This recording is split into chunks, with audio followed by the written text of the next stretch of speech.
नमस्कार।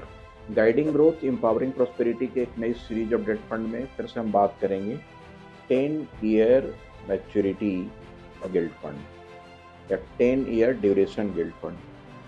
10 year duration guild fund का simple मतलब हो गया, और उससे पहले कि हम ये जानें कि गिल्ड फंड होती क्या है। गिल्ड फंड उस फंड को बोलते हैं जो कि गवर्नमेंट सिक्योरिटीज गवर्नमेंट के द्वारा इशू की गई होती है, चाहे वो सेंट्रल गवर्नमेंट हो या स्टेट गवर्नमेंट। और 10 ईयर ड्यूरेशन गिल्ड फंड की एक खासियत होती है कि 10 साल के ड्यूरेशन की जो भी एक पर्टिकुलर गिल्ड आ रही होती है, फंड मैनेजर हमेशा कोशिश करते हैं कि उसके 10 ईयर ड्यूरेशन को मेंटेन करें और उसके आने वाले उस ड्यूरेशन में जो गिल्ड आ रही है उसको मैच करें। 10 ईयर ड्यूरेशन जो गिल्ड फंड होती है, क्योंकि it is backed by the government, whether it is central government और स्टेट गवर्नमेंट, तो इसमें क्रेडिट रिस्क बहुत ही मिनिमल या न के बराबर हम बोल सकते हैं होती है। और क्रेडिट रिस्क यदि नहीं होती है तो इसको काफ़ी सिक्योर्ड माना जाता है, और इसीलिए इस पर्टिकुलर बॉन्ड कैटेगरी को एक बेंचमार्क की तरह भी कंसीडर किया जाता है,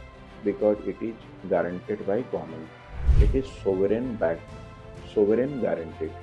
और सोवरेन गारंटेड होने के कारण बहुत सारे इन्वेस्टर्स अपनी पोर्टफोलियो को ऐसे स्कीम्स में इन्वेस्ट करना पसंद करते हैं। अब 10 ईयर की जो एवरेज ड्यूरेशन है, एवरेज मैच्योरिटी है, उसको फंड मैनेजर इस कैटेगरी के इन्वेस्टमेंट में मेंटेन करते हैं, कोशिश करते हैं बाय सेलिंग और buying the different duration of bond from the guilt market और फ्रॉम द सेंट्रल गवर्नमेंट और फ्रॉम द स्टेट गवर्नमेंट। और इस बात को इंश्योर करते हैं कि इसमें कंपोजिशन किया हुआ हर फंड, इसमें कंपोजिशन किया हुआ हर securities around 80% minimum in particular securities में ही इन्वेस्ट किए गए हों, जो कि सेंट्रल गवर्नमेंट की सिक्योरिटीज हों या स्टेट गवर्नमेंट की सिक्योरिटीज हों। और इन सिक्योरिटीज में इन्वेस्ट करके हम एक नॉर्मल बॉन्ड फंड्स के मुकाबले या नॉर्मल डेट फंड के मुकाबले अपने एसेट्स को हम सिक्योर्ड बना सकते हैं।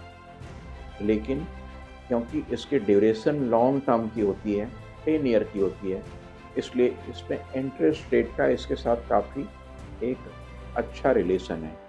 इसका सिंपल मतलब ये है कि यदि लॉन्ग टर्म में इंटरेस्ट रेट के डिक्लाइन होने की संभावना है तो ऐसे कैटेगरी ऑफ इन्वेस्टमेंट आपको फ़ायदा पहुंचा सकते हैं। और यदि ऐसे कैटेगरी ऑफ इन्वेस्टमेंट में इंटरेस्ट रेट के हार्डन होने की संभावना है तो हो सकता है आपकी पोर्टफोलियो में ये एक विपरीत असर दिखाए।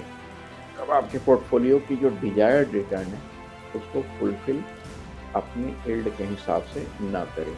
तो इस बात को हमें ध्यान रखना चाहिए कि 10 ईयर गिल्ड फंड या 10 ईयर ड्यूरेशन गिल्ड फंड में हम जब भी इन्वेस्ट करें तो हमारी इन्वेस्टमेंट का होरिजन काफ़ी लंबे समय का हो और इंटरेस्ट रेट के डायरेक्शंस का ध्यान ज़रूर रखें इन्वेस्टमेंट को करने से पहले।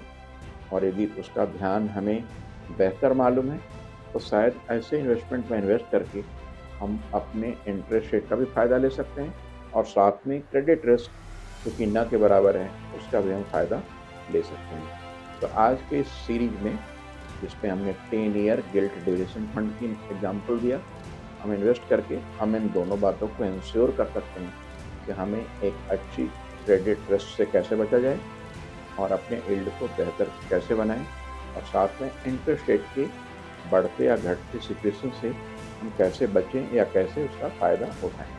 अगले सीरीज में एक नई फंड कैटेगरी ऑफ डेट के साथ हम फिर से हाजिर होंगे। तब तक के लिए धन्यवाद।